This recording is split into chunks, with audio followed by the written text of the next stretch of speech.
जय सिया राम दर्शकों, आप सभी का बहुत बहुत स्वागत है आपके अपने प्रोग्राम स्वयं को खोजो में। और मैं हूं आपके साथ उपेंद्र कौर।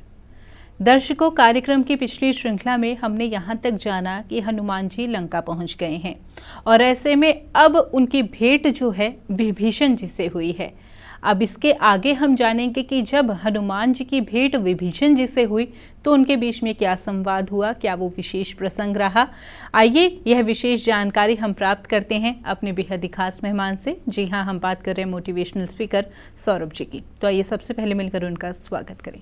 जय सिया राम सर, बहुत बहुत स्वागत है आपका। जय सिया राम, आपका भी बहुत बहुत स्वागत है। सभी श्रोताओं एवं दर्शकों का भी बहुत बहुत स्वागत है। सर, कार्यक्रम की पिछली श्रृंखला में हमने आपसे जाना कि हनुमान जी की भेंट जो है अब लंका में विभीषण जी से हुई है और ऐसे में विभीषण जी ने हनुमान जी को आमंत्रित किया अपने भवन में अंदर आने का। तो ऐसे में अब आपसे यह जानना चाहेंगे कि उसके आगे क्या हुआ। जी, बहुत सुंदर।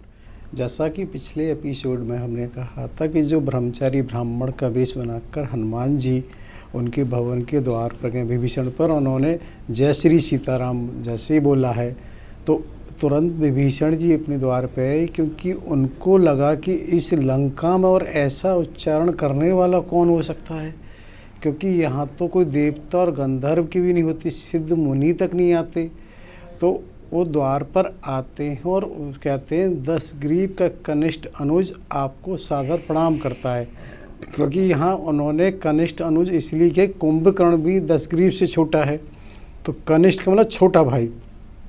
तो उनको प्रणाम करते हैं और उनको ये कहते हैं ये स्थान खतरे से खाली नहीं हो, तो उनको अंदर बुला लेते हैं। अंदर बुला के तब फिर वो उनसे इस तरह से पूछते हैं कि आप मुझ पर कैसे मिलने की अनुकंपा की, अर्थात एक तरह से ये पूछना चाहते हैं कि यहाँ आप अकारण तो आए नहीं होंगे, क्योंकि उनको मालूम है कि इस लंका वाले द्वीप पर यहाँ सहज आना किसी का नहीं है और ये आए हैं तो कोई ना कहीं विशेष ही कोई कारण ऐसा रहा होगा जिसकी वजह से वो उनसे ये पूछते हैं मुझ पर ऐसी अनुकंपा क्यों की। वहाँ फिर जब वो जाते हैं उनसे कहते हैं हनुमान जी विभीषण से कि जो तुम्हारे 10 ग्रीव अग्रज हैं वो हमारे स्वामी प्रभु राम की पत्नी का सीता का हरण करके ले आए हैं। मैं उनको खोजते खोजते ही यहाँ तक लंका में आया हूँ। क्या तुम मेरी किसी तरह से कोई मदद कर सकते हो? क्या तुम मुझे ये बता सकते हो कि वो कहाँ हैं, किस हाल में हैं, कैसे हैं, किस तरह से मेरी मदद कर सकते हो? साथ ही ये भी बताना कि तुम यहाँ इस तरह से राक्षसों के बीच में कैसे रह पाते हो। तो जब उन्होंने कई प्रश्न किए तो विभीषण ने उत्तर दिया कि जैसा कि तुम जानते हो अपने स्वामी को, वो सर्व और प्रेरणादायक है। अर्थात उनका ये कहना होता है कि किसी के भी उर में, किसी के भी हृदय में कोई भी प्रेरणा भगवान की उससे आती है। हाँ जी। आप भी देखिए ना, किसी के पास भी कोई विचार आता कहाँ से है। बिल्कुल भाई हम कहते हैं मेरे मन में एक विचार आया, तो विचार आया कहाँ से है, या कहते हैं विचार पैदा हुआ, तो पैदा भी कैसे हुआ। तो ये वास्तव में कोई न कोई ऐसी प्रेरणा होती है जिसकी वजह से ऐसा होता है। तो वो ये कहते हैं कि जो आपके स्वामी सर्व प्रेरक हैं, वो जिसको देते हैं, उन्होंने एक तरह से राक्षस राज रावण को एक प्रेरणा ये दे रखी है कि उनको ऐसा लगता है कि एक कोई ऐसा निष्पक्ष या स्वामी भक्त एक तरह से ऐसा भी होना चाहिए जो निष्पक्ष राय दे सके, क्योंकि प्राय सब जानते हैं कि राजभवन में बहुत सारे जो आपके सेवक होते हैं, मंत्रीगण होते हैं, वो कहीं ना कहीं आपकी चाटुकारिता या आपकी हाँ में हाँ मिलाने होते हैं। तो उनको भी कहीं ऐसा लगता है कि एक निष्पक्ष यदि कोई व्यक्ति होगा तो एक सही राय मिल सकती है। तो ये तुम्हारे स्वामी ने ही उनको ऐसी प्रेरणा दे रखी होती है, तो जिसकी वजह से, हालांकि वो कहते हैं मैं ऐसा हूँ नहीं, पर फिर भी उन्होंने ऐसी प्रेरणा दे रखी है जिसकी वजह से। और रही बात मेरे रहने की, मैं एक तरह से ऐसे रहता हूँ जैसे जीव के बीच में, वो दांतों के बीच में जीव होती है, क्योंकि उनका शायद आशय कहने का ये होता है कि जीव दांतों के पास नहीं जाती है, तो लेकिन दांत भी कभी जीव के पास नहीं आते हैं। तो उनका ये कहना है क्योंकि मैं दशग्रीव का अनुज हूँ, तो जिसकी वजह से कोई भी राक्षस मुझे अपनी तरफ से तो बिल्कुल परेशान नहीं करते हैं, और मेरा उनके जीवन शैली में कोई हस्तक्षेप नहीं रहता। जैसे कहना चाहिए तो दांतों के पास अगर जीभ नहीं जाई तो उसे कहीं कोई दिक्कत है ही नहीं किसी तरह की। भाई अगर आप देखिए जीभ ही तो दांतों पे पास जाती है, दांत तो आते नहीं। तो उनका ये कहने का आशय भाई मैं जो राक्षस हैं उनके मैं हस्तक्षेप नहीं करता, वो जो भी रह रहे हैं जैसे भी रह रहे हैं। और यहाँ तो मैं ये कहूँगा ना कि भाई देखिए वैसे तो बहुत अच्छे से विभीषण जी रह रहे हैं, और वो इसी का उदाहरण है कि हम सबको सीखने का भी, क्योंकि ये पहले भी आया था, रामायुध अंकित गृह शोभा बरन न जाए, नव तुलसी का वृंद के देख हरस कपराए। यानी कि उनके उसमें मंदिर भी है, उसके उसमें उनके भवन के बाहर धनुष बाण के निशान भी हैं, और नव तुलसी का वृंद यानी कि बहुत सारे तुलसी के वृक्ष भी हैं। तो वो जिस तरह से रहना है वो रह रहे हैं। बस होता क्या है कि हमको भी ये सब सीख होनी चाहिए। हम प्राय समाज को, परिवार को, बहुत सारी चीज़ों को लेके व्यथित होते हैं कि भाई ऐसा हो गया।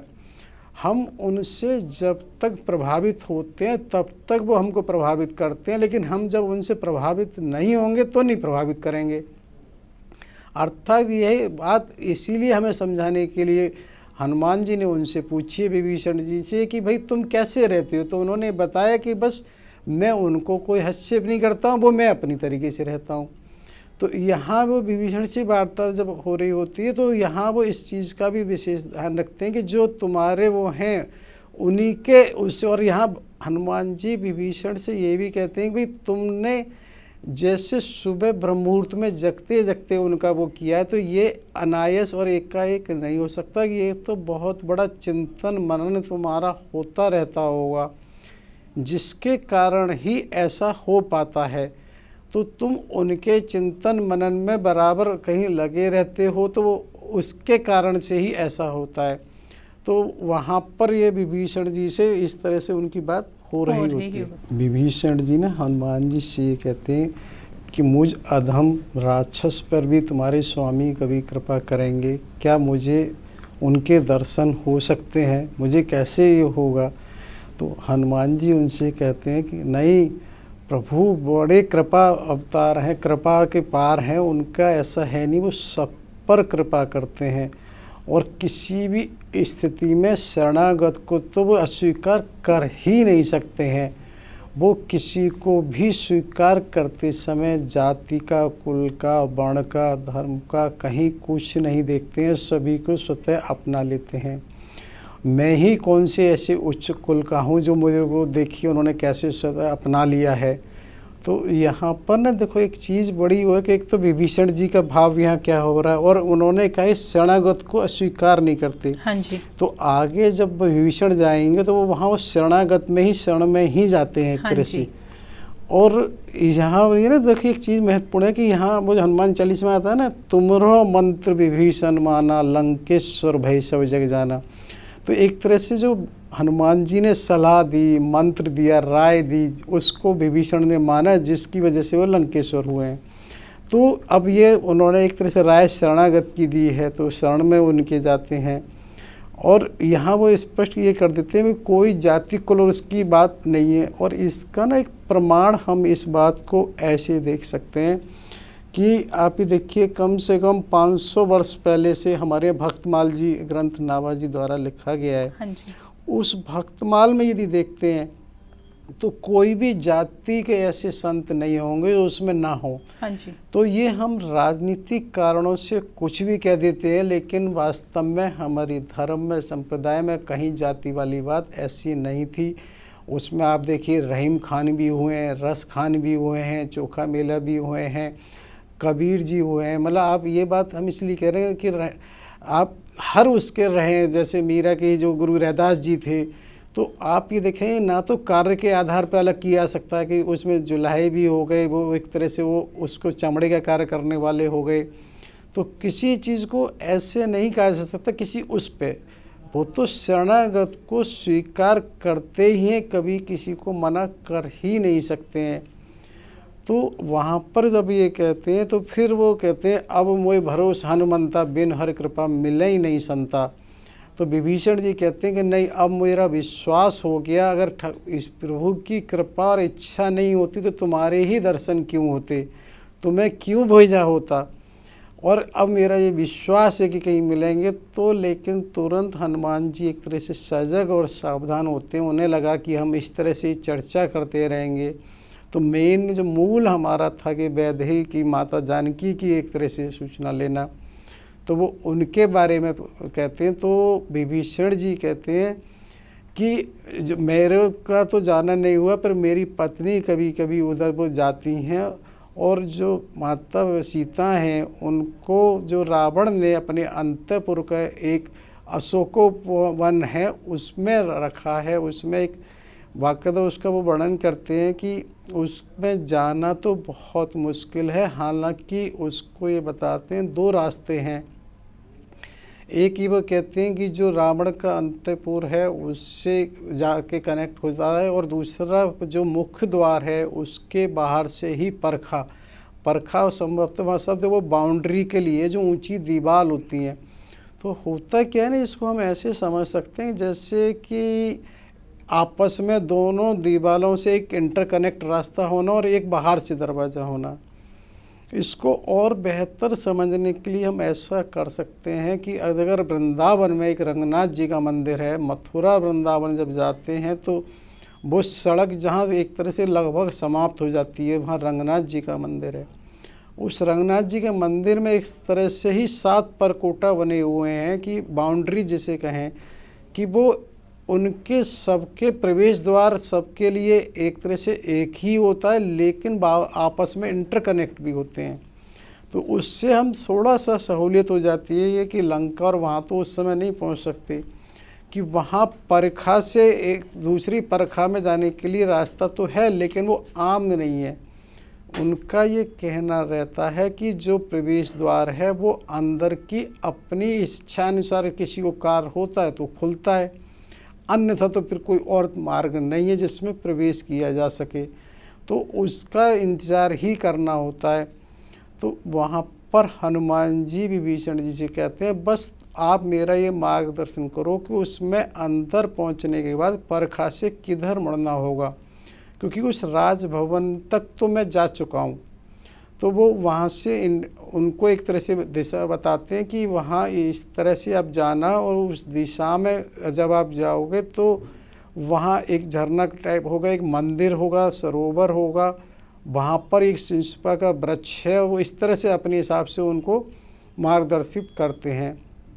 तो वो उनको एक विदा लेके चलते हैं कि हमारे यहाँ ये दोनों चीज़ें ज़रूरी होती हैं। जब कोई मेहमान होता है तो जहाँ जिसके यहाँ जाता है मेज़बान, क्या उनसे ही स्वीकृति लेके जाता है। जब वो ये ज़रूर कहते हैं बहुत दुर्गम है, बड़ा मुश्किल है, क्योंकि उनको ये भी रहता है कि जो सोने की दीवार हैं उस पर चढ़ना सहज नहीं होता। लेकिन साथ ही अभी जो मैं जिक्र कर रहा था रंगनाथ मंदिर जी का, उसी में एक स्वर्ण का स्तंभ बहुत पुराने समय से बहुत ऊंचा है। उसी से हम एक कल्पना कर सकते हैं स्वर्ण की जो चिकनाई इस तरह से होती है कि उस पर चढ़ना और चलना वाकई कितना मुश्किल है। तो इसी चीज़ को विभीषण जी उनको ये कहते हैं कि बहुत दुर्गम है, बड़ा असंभव सा ही है उस पर जाना, लेकिन हनुमान जी का तो विश्वास है ही है। तो वो उनसे बस स्वीकृति प्रदान करके वो चलते हैं, और जब चलते हैं तो दोबारा से उसी अंगुष्ठ बराबर चुईया जैसा स्वरूप में आ जाते हैं स्वर्ण में। तो उसी समय विभीषण देखते हैं इनके इस स्वरूप को देख के तो फिर कौन इन पर शंका करेगा, और उन्हें विश्वास ये ऐसा लगता है कि नहीं अब तो ये पहुंच सकते हैं, लेकिन मन में कहीं ना कहीं शंका तो फिर भी रहती है ही। और ऐसा भी आता है कि उसी समय विभीषण जी ने अपने विश्वसनीय सेवकों को एक तरह से उधर भेजा है कि कहीं कोई गतिविधि किसी तरह से कोई समाचार मिले किसी बाहर से आने का तो वो बताएं, क्योंकि वो पहले से जैसे बताया कि रावण की लंका के व्यवस्थापक भी हैं, तो सारी व्यवस्थाएं देखते हैं तो उन्हें ये समझना है, उनके मन में ये भी बात है कि यदि अचानक मैं बिना रावण के बुलाए, दशग्रीव के बुलाए यदि जाऊंगा तो शंका मेरे पर हो सकती है।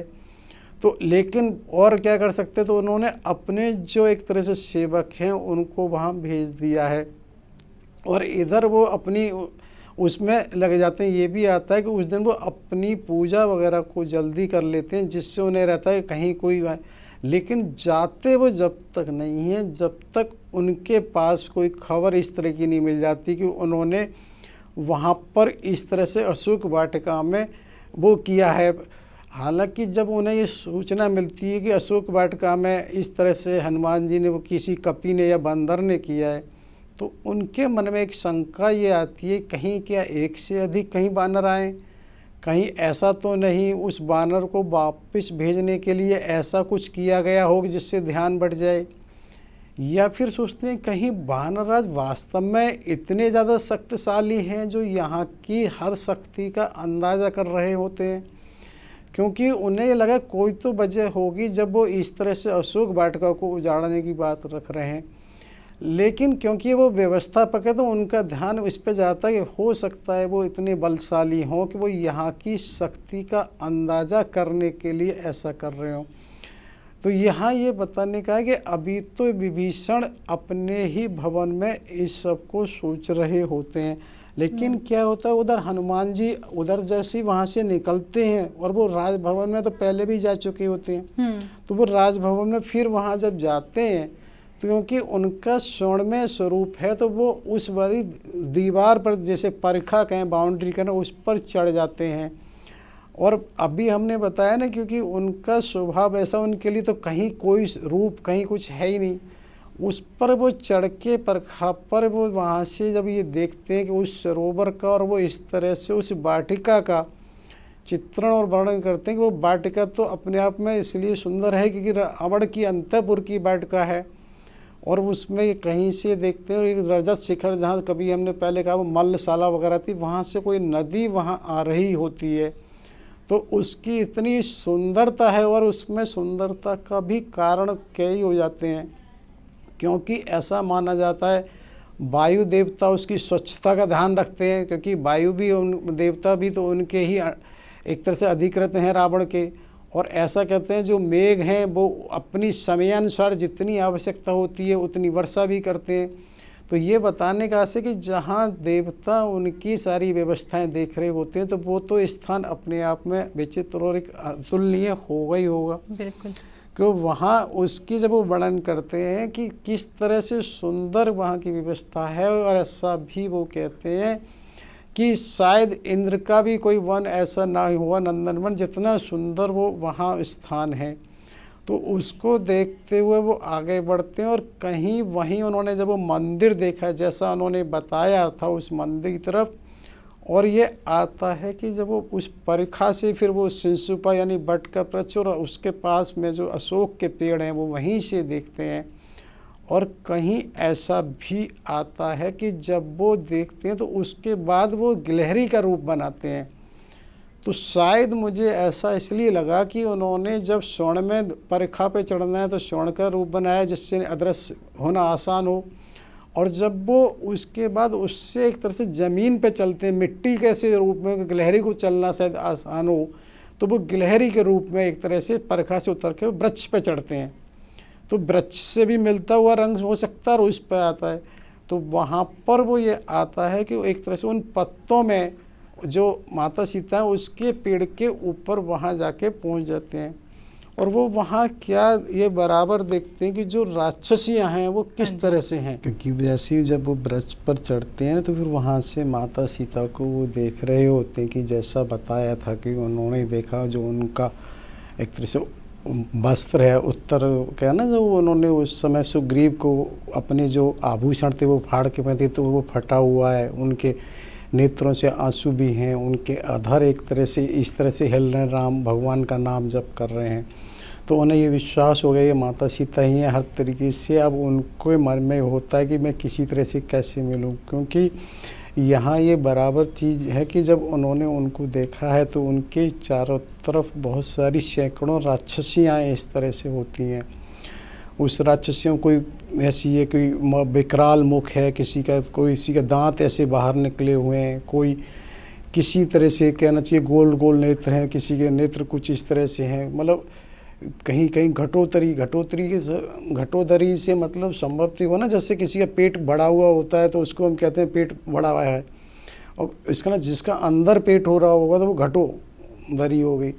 तो ये चीज़ें हैं कि इतनी विकराल हैं कि उनको सुन सुन के ऐसे लग रहा है, और वो सब उन्हें डरा रही होती हैं कि मैं, कोई कहती है तो मैं ऐसे निकल जाऊंगी जीते जी, कोई उनकी नास पे कहना चाहिए उस पर तलवार रखती है, कोई दांतों से दिखाती है, उन्हें इस तरह से डरा रही होती हैं। उनका सबका यही है आशय कि भी तुम किसी तरह से रावण की साम्राज्ञी बन जाओ। तो उस तरह की उसमें जब वो डरा रही होती हैं कि हनुमान जी को अंदर से ये आता है किसी तरह से मौका मिले तो एक एक राक्षस इनको सबको समुद्र में फेंक दूं, लेकिन वो अपने को संयम रखते हैं, वो देखते हैं कि नहीं इनका हो रहा होता है। जब वो डरा रही होती हैं तो उसी में से एक राक्षसी, वो 3 उसमें चुटिया वाली आती है, समझो त्रिजटा उन्हीं का नाम होगा, इसीलिए 3 जटा जिसकी रहती होंगी उसको त्रिजटा बोलते होंगे। वो वहाँ एक तरह से आती है और वो संकेत सा करती है द्वार की तरफ कि दूर हटने के लिए वो कहती है। दूर हटने से कहने जब उस तरफ वो देखती हैं राक्षसियाँ तो वो देख रही होती हैं कि रावण अपने अंतपुर से अपनी रानियों के साथ उसी दिशा की ओर वो आ रहा होता है। तो सब सहम जाती हैं, और जब उन्हें ये पता लगता है कि रावण आ रहा है तो माता सीता भी एकदम सहम जाती है। माता सीता अपने को सिकोड़ लेती हैं, वो अपने को कर लेती हैं। तो यहाँ ना एक चीज़ बड़ी मुझे महत्वपूर्ण सी ऐसी लगती है कि जैसे माता सीता हैं तो इसको हम ऐसे समझें जैसे कोई ना कोई, जैसे एक राष्ट्र से कोई जासूसी करने दूसरे राष्ट्र जाता है, हाँ जी, तो वो मानसिक स्तर से तैयार है, वो जानबूझ के गया है, लेकिन जो वेदना होती है वो तो फिर भी होती है ना। हाँ जी। तो मुझे क्या लगता है कि माता सीता को ये था अवगत कि अपहरण होना है, वो जिस तरह से लीला हुई है, लेकिन अपहरण होना अलग बात है, लेकिन वहाँ जो वेदना हो रही है वो ना हो, ये नहीं हो सकता, क्योंकि जिस वातावरण में वो हैं तो वो वेदना तो पूरी तरह से होनी स्वाभाविक है।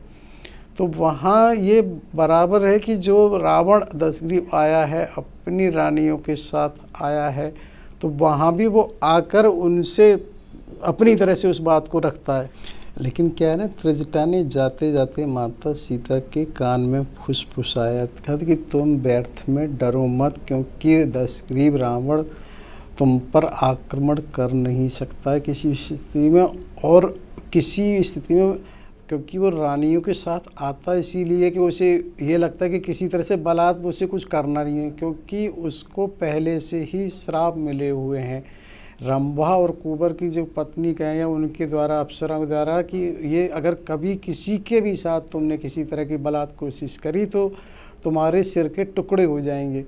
तो ये उसे भी ध्यान रहता है, जिसकी वजह से वो राक्षसी अपनी रानियों के साथ आता है। और राक्षसियाँ यहाँ इतनी लगा रखने का उद्देश्य यही होता है कि जिससे वो सिर्फ तुम्हें डराना चाहता है, लेकिन किसी तरह से तुम्हारे वैसे भय की ज़रूरत नहीं है। लेकिन ये कहना आज से अलग होता है, भयातुर तो जिस तरह का वातावरण है वो तो स्वाभाविक है। तो माता सीता वहाँ भय के उसमें रहती हैं, और त्रिजटा जब चली जाती है तो इधर जब रावण आ रहे होते हैं तो एक प्रश्न यहाँ पर ना ये आता है कि रावण और राक्षसों के लिए सुबह का समय तो एक तरह से सोने का होता है, रावण उस समय आया क्यों? हाँ जी। और इतनी रानियों को उसने जगाया हो, तो कहीं ना कहीं मुझे व्यक्तिगत लगता है कि शायद उसे भी अंदेशा हो गया हो, कोई उसके भवन में आया है।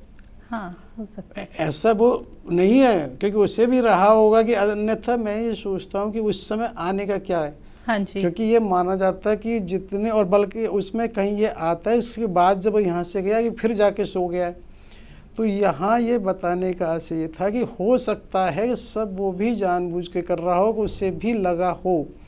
वो उस समय सुबह के समय वो आता है और वहाँ वो यही कहता है माता सीता से कि तुम किसी भी तरह से तुम स्वीकार कर लो, और तुम्हारी जितनी भी रानियाँ मंदोदरी सहित ये सब तुम्हारी एक तरह से दासी हो जाएंगी, और तुम किसी भी तरह से वो उसका। और वो माता सीता बिल्कुल स्पष्ट उस समय उससे कहती है क्योंकि ऐसा कुछ आता है कि वो तिनके का सहारा लेती हैं, तो तिनके को अलग अलग तरीके से माना जाता है। क्योंकि ये भी माना जाता है कि कभी महाराज दशरथ जी ने ऐसा कहा था कि भाई तुम किसी से डायरेक्ट एक तरह से प्रत्यक्ष निगाह मत मिलाना, तुम्हें तिनके की ओट में। क्योंकि हमने पूर्व में चर्चा की थी ना, एक बार उन्होंने तिनके को ही जब भोजन प्रसाद में गए तो उसको कैसे जला दिया था, तो उनको ये था कि इसके उससे वो तुरंत जल भी सकता है। दूसरा भाव ये भी आता है कि माता सीता खुद भूमि से हैं, तो एक तरह से तिनका भी भूमि से होता है, तो वो एक तरह से उनका भाई हो जाता है। तो उसको साथ में रख के वो रावण से दशग्रीव से अपनी बात को कहती हैं। माता सीता कहती हैं, तू और तेरा सारा वैभव मेरे को इस तिनके और तृण के समान है। तूने अभी राक्षसियाँ देखी हैं, सती नहीं देखी। तुझे ये पता होना चाहिए, मेरे महाराज जनक की पुत्री हूँ, दशरथ जी पुत्रवधू हूँ, कि क्या दोनों जगह किसी वैभव की कमी थी? मैं स्वयं अयोध्या के उस वैभव को ठुकरा के वन में आई हूँ, तो मुझे किसी वैभव और किसी उसका लालच देने की कोशिश करने का व्यर्थ है, तो मैं करना ही नहीं चाहिए। तो वहाँ पर ये इस तरह से जब उसका ना अपमान सा भी कर देती हैं, क्योंकि उन्हें लगता है कि रावण फिर भी प्रलोभन दे रहा होता है, तो वो इसको बराबर इस तरह से करती हैं माता सीता कि तुम अगर ये सोचते हो कि तुम वहाँ से अपहरण करके मेरे लाए, अगर तुम एक तरह से चोरों की भांति, सरगाल की भांति, वो कुत्ते की भांति एक तरह से कहें कि तुम उसकी तरह से वो लाए हो, अगर तुम इतने ही वीर थे तो सामने से लाते तो मैं जानती। क्योंकि तुम्हें नहीं, अगर ये मुझे अभी भी विश्वास है कि प्रभु के बाण में इतनी क्षमता है कि वो 100 योजन के दूर से भी छोड़ के तुम्हारा कुछ कर सकते हैं। और वो एक तरह से समझाती हैं कि अभी भी समय है कि तुम वो शरणागत वत्सल हैं कि सब कुछ त्याग के तुम उनकी शरण में चले जाओ। तो जब माता सीता इस तरह से कह रही होती है तो वो तुरंत एकदम उग्र हो जाता है, अरे मैं जितना तुम्हें उससे कह रहा हूँ तुम उससे कह रहे हो। और वो चंद्रहास अपनी एक तरह से तलवार उस पर निकालने की कोशिश करता है। तो वहाँ पर एक मंदोदरी वगैरह उन्हें एक तरह से समझाती हैं कि नहीं ऐसा नहीं करते हैं। तो वो उनके ना यह भी आता है कि पैरों में पड़ जाती है मंदोदरी, क्योंकि क्या है उन्हें ये भली बात मालूम है कि माता सीता अगर कहीं रोष में आ गई तो ये इतनी तेजसा हैं कि ये अगर श्राप दे दी तो ब्रह्मा का वरदान भी कुछ नहीं करेगा। ये एक बार पहले भी बात आई थी जब पंचवटी पर रावण अपहरण कर रहा था, तो उन्होंने किंतु कह के उस समय भी रोका था, क्योंकि ये बात उस समय भी हुई थी कि अपहरण होना इसलिए आवश्यक हो जाता है। तो यहाँ भी मंदोदरी और आदि एक तरह से इसलिए रावण के पैरों पड़ती हैं, क्योंकि उन्हें ये लगता है कि अगर कहीं इन्होंने श्राप दे दिया तो जो चीज़ भविष्य में होनी है अभी भी कुछ हो सकता है। क्योंकि ये चीज़ें इसलिए महत्वपूर्ण हो जाती हैं कि जो श्राप और वरदान है वो उसके तप के आगे होते हैं। और इस तरह से ये बराबर आता है कि माता सीता तो प्रत्यक्ष में सबको मालूम है, यदि वो किसी तरह श्राप दे देंगे तो वो फलीभूत हुए बिना रहेगा नहीं, चाहे वो ब्रह्मा जी का कोई भी वरदान क्यों ना हो। हाँ जी। इसकी आगे भी हम कभी चर्चा करेंगे कि ऐसा होता है एक जगह वहाँ अमरता का वरदान होता है, लेकिन फिर भी ऋषि के श्राप से अमरता का वरदान भी खारिज हो जाता है। तो ये ऐसा होता है। वरदान अपनी जगह, नहीं तेज जिसका जितना तप है उसकी वाणी का श्राप और वरदान भी महत्वपूर्ण होता है। यानी कि उस वरदान का तोड़ जो होता है किसी और की वाणी का हो जाता है। इसके आगे जिक्र करेंगे किसी इस प्रसंग में। बिल्कुल सर, बहुत ही सुंदर प्रसंग चल रहा है अभी इस कार्यक्रम में। मन नहीं कर रहा कि इस कार्यक्रम को यहीं पर विराम दिया जाए, लेकिन मन में और भी बहुत सारे प्रश्न हैं। जैसे कि अभी तो हनुमान जी की भी भेंट होनी है माता सीता जी से, और जैसे कि अभी हम सुन ही रहे हैं कि रावण अभी जो है माता सीता जी से संवाद कर रहा है, तो ऐसे में वो कैसे जाएगा वापस, यह हम आपसे जरूर जानना चाहते हैं, लेकिन कार्यक्रम की अगली श्रृंखला में। तब तक के लिए आपने अपना कीमती समय दिया, आपका बहुत बहुत धन्यवाद। आपका भी बहुत बहुत धन्यवाद। सभी श्रोताओं एवं दर्शकों का भी बहुत बहुत कोटि कोटि आभार, और साथ ही होने वाली गलतियों के लिए क्षमा याचना। जय सिया राम।